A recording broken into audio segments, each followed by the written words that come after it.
আসসালামু আলাইকুম। সবাই কেমন আছেন? আশা করি সবাই ভালো আছেন। আজ আপনাদের জন্য নিয়ে এসেছি গল্পের ৪র্থ পর্ব। আশা করি গল্পটি আপনাদের ভালো লাগবে। তাহলে চলুন শুরু করা যাক। নিজ থেকে ওঠার আগে যদি দুনিয়া কিয়ামত হয়ে যায়, তাও আমায় ডাকবি না। রিজভী অবাক হয়ে বলে, হুম। পরের দিন আদরের বাংলো বাড়িতে যাই। সেখানে গিয়ে আমার মাথায় যেন বজ্রপাত হলো। আমি যেন সেখানেই মাথা ঘুরে পড়ে যাব। এই কয়দিনই টুকটুকির একই অবস্থা হয়েছে। মেয়েটা অনেকটা শুকিয়ে গেছে। ওকে দেখে আমার দু চোখ ঠেকরে জল বেরিয়ে আসতে চাইছে। আমাকে দেখে টুকটুকি দৌড়ে এসে আমাকে জড়িয়ে ধরে। বুকে জমে থাকা হাজারো কথা ইশারায় ব্যক্ত করছে। আমাকে দেখে আকিকা খুশি হয়। আমি চাইলাম টুকটুকিকে নিয়ে আসতে, কিন্তু আকিকা আনতে দেয়নি। তখন আদর ছিল না। আমি ব্যর্থ হয়ে আবার আসবো বলে চলে এলাম। এদিকে ডাক্তার জরুরি তলব করেছে আদরকে। আজ টুকটুকির রিপোর্ট দিবার কথা। তাই এই জরুরি তলব। আদর বিকেলের দিকে ডাক্তারের কাছে গেল। ডাক্তার সকাল সকাল ডেকে পাঠায় আদরকে। কিন্তু অফিসে কাজ থাকার কারণে আসতে পারেনি। টুকটুকির রিপোর্ট তৈরি হওয়ার পর সরাসরি ডাক্তারের কাছে যায়। আদরকে দেখে ডাক্তার বলে, বসো তুমি। আদর তখন বেজায় চিন্তিত। ডাক্তার কী বলবে তা নিয়ে চিন্তার শেষ নেই তার। আদর খ্যাক করে গলা পরিষ্কার করে বলে, ডক্টর প্লিজ টুকটুকির বিষয়টা একটু দ্রুত ক্লিয়ার করুন। বড় ধরনের কিছু হয়নি তো? ডাক্তার তার চেয়ারে বসে কিছু একটা ভাবলেন। তারপর আদরের দিকে একটা রিপোর্ট এগিয়ে দিলেন। আদর কাপা হাতে নিল রিপোর্টটি। ডাক্তার বলে, বড় ধরনের কিছু না মাই সান, বেশি টেনশন নিও না। তবে টুকটুকির মধ্যে ভেসোভেগাল অ্যাটাকের সিনড্রাম আছে। আদর চুপ রইল। এই রোগটার সম্পর্কে তেমন একটা ধারণা নেই তার, তবে শুনেছে অনেক। ডাক্তার দুই দণ্ড থেমে আবার বলেন, ভেসোভেগাল অ্যাটাকে মানুষ হঠাৎ অচেতন হয়ে যায়। এর পেছনে কারণ থাকতেও পারে, আবার না। যেমন ধরো রাতে ওয়াশরুমে যেতে বা পানি খেতে উঠলে মাটিতে পা রাখতে অজ্ঞান হয়ে যাওয়া, ব্যাপারটা ঠিক সেরকম ডেঞ্জারাস। অস্ফুট সুরে বের হয়ে এলো আদরের মুখ থেকে। ডাক্তার বলে, ততটা না, নর্মালি। এজন্য ভয় পাওয়ার কারণ নেই। তবে যদি পানি বা আগুনের কাছে অজ্ঞান হয় তাহলে ভয়ঙ্কর। সম্ভবত খুব কম সংখ্যার লোকের থাকে এটা। আদর বলে, এর কোনো মেডিসিন? ডাক্তার বলেন, না, নেই। তবে দুই একটা থেরাপি টুকটুকিকে আগেই দেওয়া হয়েছিল। আই থিঙ্ক ওর আগের ফ্যামিলি এই ডিজিজ সম্পর্কে অবগত ছিল। আদর বলে, okay doctor, thank you for helping me. Doctor বলে, it's my duty dear, take care of Tuktuki. তারপর বিদায় নিয়ে চলে এলো। বাগানের প্রান্ত ধরে বসে আছে টুকটুকি। সারা দেহময় বিশাল বিরক্তির ছাপ। মনে মনে ভাবছে টুকটুকি, এখান থেকে পালানোর কোনো উপায় খুঁজে পাচ্ছে না। নুহাস এসেছিল সকালে। নুহাসকে দেখে হাত পা থরথর করে কাঁপছিল ওর। নুহাস চলে যাওয়ার পর হঠাৎই জ্ঞান হারায়। মানুষটা কতটাই খারাপ সে জানে। টুকটুকি তাকে ছাড়া থাকতে পারে না। তাও এত দেরি করলো আসতে। আকিকা তখন বাড়িতেই ছিল। নুহাসকে দেখে সেও খুব খুশি হয়েছে, কিন্তু টুকটুকিকে নিয়ে আসতে দেয়নি। তাই শত ভাবনায় মগ্ন টুকটুকি। এখানে আদরের কাছে সে থাকবে না। লোকটাকে তার ভালো লাগে না। আজ যখন নুহাসের সাথে যেতে পারলো না, তখন অসহ্য লাগছিল। আদর বাড়ি ফিরে পেছনের দিককার বাগানে চলে এলো। ছোট্ট একটা পানির ফোয়ারা আছে এখানে। টুকটুকি প্রায় এখানে পা ঝুলিয়ে বসে থাকে। আজও তার ব্যতিক্রম হলো না। আদর সেদিকটায় পা বাড়াতে নিয়েও আটকে যায়। টুকটুকি তাকে দেখলে মুখ বিষণ্ণ করবে, সে তার জানা। খুব খারাপ লাগা কাজ করে ভেতরটাতে তখন। একটা মানুষকে সে ছোট থেকে অন্ধের মতো ভালোবেসেছে, অথচ শুধুমাত্র পাশে থাকতে পারেনি বলে সেই মানুষটা এখন তার উপস্থিতিকেও অপছন্দ করে। আকিকা ছাদ থেকে আদরকে এভাবে দাঁড়িয়ে থাকতে দেখে নেমে আসে। ধীর পায়ে আদরের পাশে এসে দাঁড়ায়। আদর মুখ শক্ত করে সেভাবেই দাঁড়িয়ে থাকে মুক্তির মতো। আকিকা বড় একটা নিঃশ্বাস ছেড়ে দিয়ে বলে, এভাবে দূরে কেন দাঁড়িয়ে আছো? আকিকাকে চমকে দিয়ে আদর বলে, ভালোবাসতে হলে প্রেমিক প্রেমিকার মাঝে শরীরটাই আসল, তাই না আকিকা? আদরের হঠাৎ এমন প্রশ্নে ভরকে যায় আকিকা। মিনমিনে সুরে বলে, মানে শরীর কেন আসল হতে যাবে, মনটাই আসল। আদর বলে, না, তাহলে টুকটুকি ভালোবাসতো আমাকে। আকিকা বলে, সময় দাও, বাসবে। আদর বলে, বাসবে না, কারণ আমি ওর কাছে ছিলাম না এর আগে। ওকে আমার ভালোবাসার যথাযথ প্রমাণ আমি দিতে পারিনি। আমার আগেই অন্য কেউ জায়গা করে নিয়েছে ওর মনে। আকিকা বুড়ো কুচকে বলে, হোয়াট আর ইউ সিং? টুকটুকি অন্য কাউকে ভালোবাসে? আদর বলে, নুহাসকে। আমার ধারণা, তবে সত্যটা জানা নেই। আকিকা সচকিত ভয়ের তো কণ্ঠে আদরকে বলে, নুহাস আজ এসেছিল, টুকটুকির সাথে দেখা করে গেছে। আদর অবাক হয়ে বলে, হোয়াট? আর তুমি আমাকে জানালে না পর্যন্ত? কখন এসেছিল সে? আকিকা বলে, আজ সকালে। তারপর সব খুলে বলে আদরকে। সব শুনে আদরের মাথায় হাত। এদিকে মনোরমা বেশ রেগে ফায়ার হয়ে বসে আছেন। টুকটুকিকে তারা আসতে দেয়নি কথাটা যেন ঠিক তার গায়ে সয়নি। বিলাপ করেই চলেছেন সন্ধ্যা থেকে। রিজবিও কিছুটা খেপেছে। পরের দিন সকালে আমি আবার আসি আদরের বাসায়। সাথে এবার মনোরমা রিজবিও ছিল। আদরের বাড়ি আসার পর জানতে পারি আদর নেই এখানে। কোথায় গেছে তা জানে না বাড়ির দারোয়ান। শুধু তাই নয়, টুকটুকি আকিকাও নেই বাড়িতে। এই কথা শুনে একটু খটকা লাগে আমার মনে। মনোরমাকে হোটেলে রেখে রিজবিকে নিয়ে এয়ারপোর্টে চলে যাই ফিরে যাওয়ার টিকিট কাটতে। টুকটুকিকে সমেত 4টি টিকিট কাটবো, তাই মনে মনে ভেবে নিয়ে এয়ারপোর্টে এলাম। কিন্তু সেখান থেকেই জানতে পারলাম আদর বাংলাদেশে ফিরে গেছে কাল রাতে। কথাটা শুনে তখন প্রচন্ড পরিমাণ অসহায় লাগছে নিজেকে। কান্না কান্না পাচ্ছে আমার। আমি সাধারণত কাঁদি না, ছেলে জাতটা আল্লাহ তাআলার অন্যতম সৃষ্টি, শক্ত হাতে দুনিয়া সামলাবে, পরিবারের সুরক্ষায় লোহ ঢাল তুলে নেবে, ভেতরটা ছারকার হয়ে রক্তক্ষরণ হলেও চোখ থাকবে ধীর, ঠোঁটে ফুটবে এক চিলতে চাঁদের মতো চমৎকার হাসি। সূক্ষ্ম রাগ তাদের বৈশিষ্ট্য, চাহনি মায়াময়, হাজারো চোখ সে চোখের ভেতরকার যন্ত্রণা দেখতে পাবে না। মুখ ফুটে তারা বলবে না আমি ভালো নেই। আমি মুহূর্তেই সামলে নিলাম নিজেকে। কঠিন সময়ে হোঁচট খেলে তো চলবে না। টুকটুকি খেলছে তো আমার সাথে, ছোটকালের সেই হাইড অ্যান্ড সিক। খেলুক, আমিও দেখব কতদূর সে খেলে। হাঁপিয়ে তো দিন শেষে আমার কাছেই ফিরতে হবে। এত সহজে ছাড় দেব না ওই মেয়েকে। দহন যখন দিয়েছে, এই প্রেমের দহনে দুজন একসাথেই পূর্ব। এতটুকু আমার কাছে পরিষ্কার, আদর ইচ্ছে করে টুকটুকিকে দূরে রাখছে আমার কাছ থেকে। কিন্তু কারণটা কি? গত 6 দিন পর ছিল আমাদের টিকিট, কিন্তু একদিন অপেক্ষা করা মানে জম ডেকে আনা। আমি দম আটকে মরে যাব, কিন্তু অত টাকাও নেই হাতে যে আবার টিকিট কাটবো। আর দ্রুত যেতে টাকাও বেশি প্রয়োজন হবে। না চাইতেও 6 দিন পরেই ফিরতে হলো আমাদের। বাংলাদেশে ফিরে রিজভি মনোরমাকে নিয়ে বাড়ি আসে। আমি থেকে যাই ঢাকা। মাথা এতটাই গরম হয়ে আছে, রাত না হলে চলে যেতাম মিরপুর। অসহ্য অস্থিরতায় কাটলো আমার সারাটা রাত। এমন একটা পরিস্থিতির সম্মুখীন হতে হবে আমি তা কল্পনাতেও ভাবিনি। একটা মানুষ কিভাবে এসে কিছু কাগজের ভিত্তিতে এত বছরের সম্পর্কের ভিত কিভাবে নড়বড় করে দিতে পারে।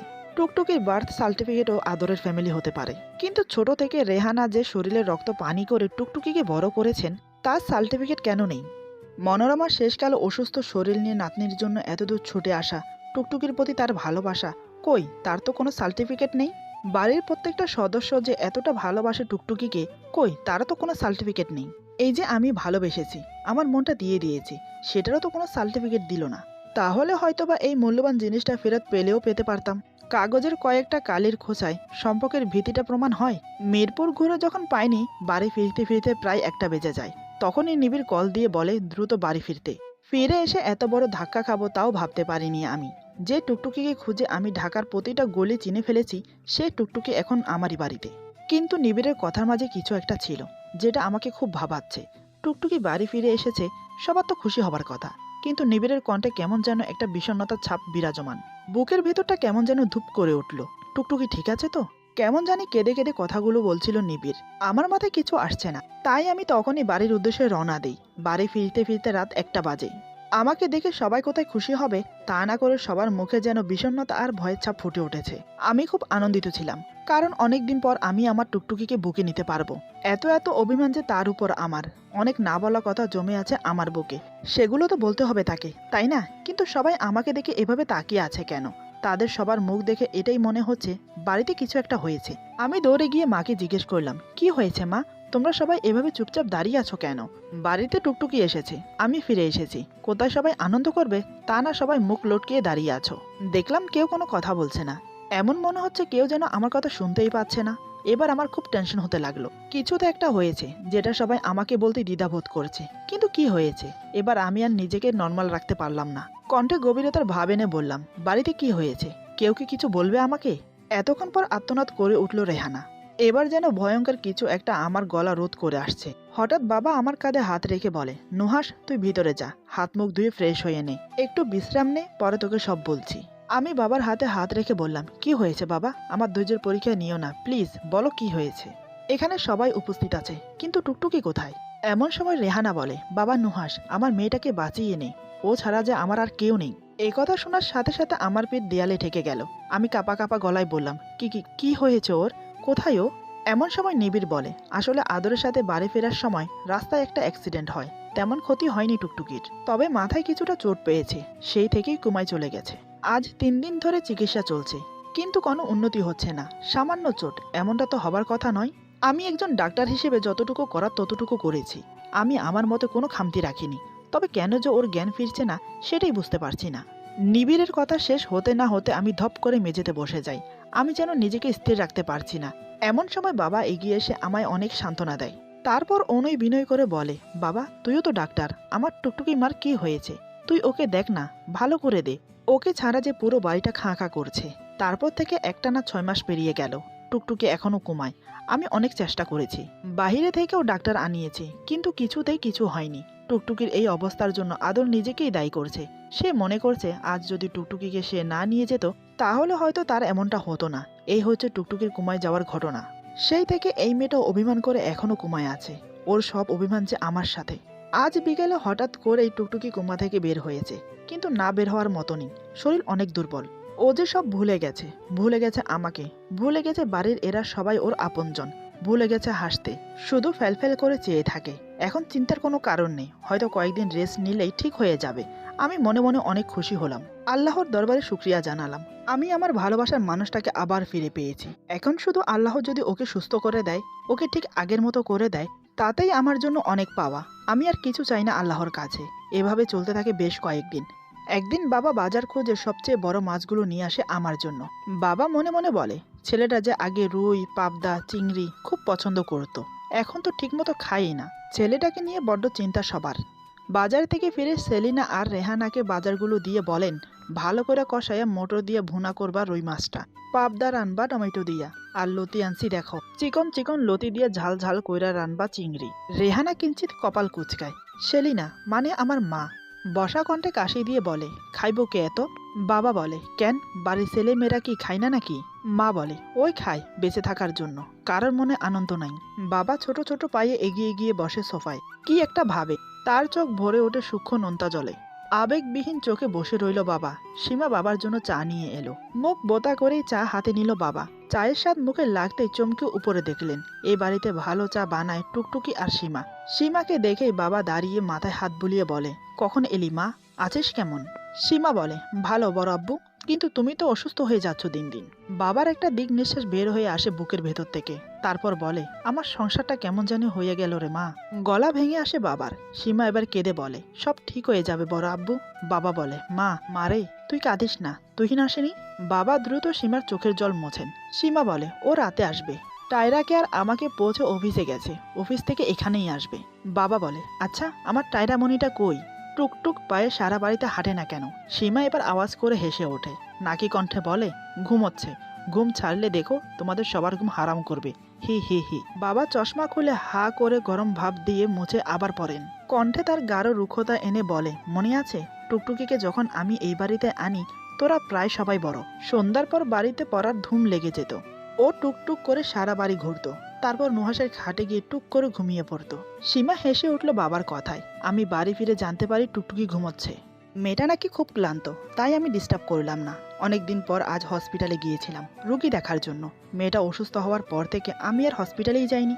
ঘর থেকে এক কদম কোথাও বের হয়নি। গোসল সেরে হালকা কিছু খাওয়া দাওয়া সেরে টুকটুকির ঘরে গেলাম। ততক্ষণে টুকটুকি জেগে উঠেছে। টুকটুকি খাটে শুয়ে তাকিয়ে আছে আমার দিকে। গত 7-8 মাস আগে অ্যাক্সিডেন্টে কমায় যায়। 1 মাস আগে চোখ মেলেও পুরোপুরি প্যারালাইসিসড হয়ে যায় টুকটুকি। কিছু কিছু ক্ষেত্রে কোমার রোগী প্যারালাইসিসড হয়ে যায়। এখন পুরোপুরি সুস্থ, শুধু শরীরের ক্লান্তি ভাবটা মাঝে মাঝে চলে আসে। বাড়ির সবাই বলে টুকটুকি সুস্থ হওয়ার পেছনে নাকি আমার হাত। হয়তো তাই হবে, কারণ আমি দিন রাত 24 ঘন্টা টুকটুকির সেবা করেছি। ভালোবাসার মানুষকে দিন রাত সেবা করে সুস্থ করেছি। টুকটুকির উন্নতিও হয়েছে দিনে দিনে। আদর নিজের ভুলটুকু বুঝতে পেরেছে। 14 বছরের ভালোবাসার অপেক্ষার চেয়ে 14 বছরের ভালোবাসার দাম অনেক। আমার চোখ দেখলেই টুকটুকির প্রতি আমার ভালোবাসার গভীরতা উপলব্ধি করা যায়। আদর ঠিক করেছে আমার আর টুকটুকির ভালোবাসার মাঝে আর বাধা হয়ে দাঁড়াবে না। জীবনের বাকি সময়টুকু বাংলাদেশেই কাটাবে। নিজের দেশের গন্ধে যেন পরিতৃপ্তি আছে। তা কখনোই সেই ইট পাথরের আধুনিক শান্তিময় দেশে নেই। ফজর যেমন অবশ্যই আমেরিকাতে বিজনেস সামালছেন, লোকটার টুকটুকির প্রতি চিন্তাধারা বিন্দুমাত্র পরিবর্তন হয়নি। এমএ যেখানে আছে সেখানে থাকবেন না উনি। কেমন অদ্ভুত মানুষ বুঝি না। এদিকে আকিকার প্লেন 10 মিনিট আগে ল্যান্ড করলো। আদর গেছে ওকে ড্রপ করতে, কিন্তু আকিকার সাথে তন্ময়কে দেখে সচকিত আদর আলিঙ্গন করে বুকে জড়িয়ে নিল ছোটবেলার বন্ধুকে। মাথায় রাগ নাড়াচাড়া দিয়ে উঠল। তন্ময়ের মাথায় চাপড় মেরে বলে, কই ছিলে এতগুলো মাস, একবারও যোগাযোগ করিস নাই? তন্ময় বলে, সরি ডিয়ার, সে অবস্থায় ছিলাম না যে যোগাযোগ করব। বাংলাদেশ থেকে যাওয়ার 2 মাসের মাথায় মম মারা যায়। আমি মানসিক ক্ষতিগ্রস্ত হয়ে পড়ি। আকিকার প্রতি রাগ থাকার কারণে তোদের সাথে যোগাযোগ করতে পারিনি। আর করতামই কিভাবে? ফোন ভেঙে ফেলেছি, সিম নষ্ট করে ফেলেছি, তারপর আমি পুরো একা হয়ে যাই। তন্ময় এমন ভনিতে কথা বলছে যেন কিছুই হয়নি, অথচ কত বড় ঝড় নেমেছে ওর জীবনে। আদরও তন্ময়ের মা মারা যাওয়ার কথা শুনে ব্যথিত হয়। আদর বলে, খুবই দুঃখজনক, তার আত্মার শান্তি কামনা করি। কিন্তু কি এমন রাগ আকিকার সাথে যে যোগাযোগ অফ করতে হবে? কথাটা শুনে তন্ময় মাথা নিচু করে থাকে। তারপর হঠাৎই কিছু বলতে নিলে তার আগে আকিকা বলে, আমরা ভালোবাসি একে অপরকে। কিন্তু প্রথমে আমি মানতে পারিনি, বুঝিও নি। বারবার আঘাত করেছি ওকে, অপমান করেছি, কষ্ট দিয়েছি, ইগনোর করেছি। অবশেষে চলে যায় তন্ময় আমার উপর অভিমান করে। হঠাৎই আকিকার মুখে ভালোবাসার কথা শুনে চমকে যায় তন্ময়। মনের ভিতরে এক অন্যরকম প্রশান্তি ভরে ওঠে ওর। আদর হতবিহ্বল হয়ে গেছে, কিছু বলার ভাষা নেই ওর। তন্ময় খুব গভীর প্রকৃতির ছেলে, তা জানে আদর, বাট ফ্রেন্ড হিসেবেও কথাটা বলেনি তাকে। আর আকিকাও না। আদর অবাক হয়ে বোকার মতো বলে, আর আমি বিষয়টা ধরতেই পারিনি। তন্ময় ঝটপট বলে, মেয়েটার দিকে তো একবার তাকিয়েও দেখিসনি। আর যাই হোক, বোনটা তো তোর। একবেলা খেয়েছে কিনা কোনো খোঁজ নিয়েছিস? বাকিটা টের পাবি কি করে? আদর বলে, আচ্ছা বাবা, সরি। তা আকিকা তোকে পেলো কই? তন্ময় বলে, সে অনেক কথা, আগে বাড়ি চল, তারপর বলছি। এরপর সবাই একসাথে বাড়ি ফেরে। এর মাঝে তন্ময় আর আকিকার কোনো কথা হয় না। আসলে আকিকা এখনো অভিমান করে আছে তন্ময়ের উপর, কারণ ছেলেটা হুট করে না বলে চলে গিয়েছিল। তন্ময় চলে যাওয়ার পর আকিকা অনেক খুঁজেছিল তন্ময়কে। খুঁজতে খুঁজতে ক্লান্ত হয়ে গিয়েছিল আকিকা। একদিন শপিং করতে গিয়েছিল মার্কেটে, সেখানেই হঠাৎ তন্ময়কে দেখে। তারপর আর ছাড়েনি, কিন্তু ভালোবাসে সেটাও বলেনি। আজ সে আদরের সামনেই বলল সে তন্ময়কে ভালোবাসে। তারপর বাড়ি ফিরতে ফিরতে আকিকা তন্ময়কে কিভাবে খুঁজে বের করলো পুরো কথাটা শুনে নিল আদর। আদর খুবই খুশি, আকিকা আর তন্ময় একে অপরকে ভালোবাসে। আদর মুখে হাসি টেনে বলে, এখন শুধু তোদের বিয়ে দেওয়ার বাকি। আকিকা সব সময় আদরের ওই ঠোঁটে হাসি রেস চেয়েছে, তবে আজ আদরের এই হাসি ঠিক হজম হচ্ছে না। আচ্ছা, টুকটুকির সাথে আদরের বিয়ে হলে কি খুশি হতে পারতো আকিকা? জীবন কারো জন্য থেমে থাকে না, সেই যাই হোক না কেন। তন্ময়কে পেয়ে আকিকা খুবই খুশি এখন। হয়তো নতুন করে ভালোবাসবে ওকে, শুরু করবে নতুন প্রেমের অধ্যায়। একসময় বাড়ির সামনে এসে গাড়ি থামতেই নতুন দারোয়ান মদন মিয়া ছুটে এলো। মদনকে দেখলেই হাসি পায় আকিকার। কেমন মোটাসোটা, গুলুমুলু, বুদ্ধিহীন একটা লোক। এই যে দারোয়ান হয়ে এত বড় বাড়ির নিরাপত্তা কিভাবে সামলাবে কে জানে। মদন 2 মিনিটের রাস্তা দৌড়ে এসে হাঁপিয়ে গেল। 2 হাত দিয়ে হাঁটুতে ভর দিয়ে একটু জিরিয়ে নিল। আদর ওর কাণ্ড দেখে হেসে বলে, কি মদন ভাই, কিছু বলবে? মদন জোরে জোরে নিঃশ্বাস নিতে নিতে বলে, একজন আইছিল আপনাকে খুঁজবার, পায় নাই, পরে গেছে গা। আদর বলে, কে আসছিল? মদন বলে, একটা সেমরা। আদর এবার বিরক্ত হয়ে বলে, আচ্ছা বুঝলাম, নাম তো বলো কে? মদন বলে, ভুল্লা ফেলাইছি তো। আদর কপাল কুঁচকে বলে,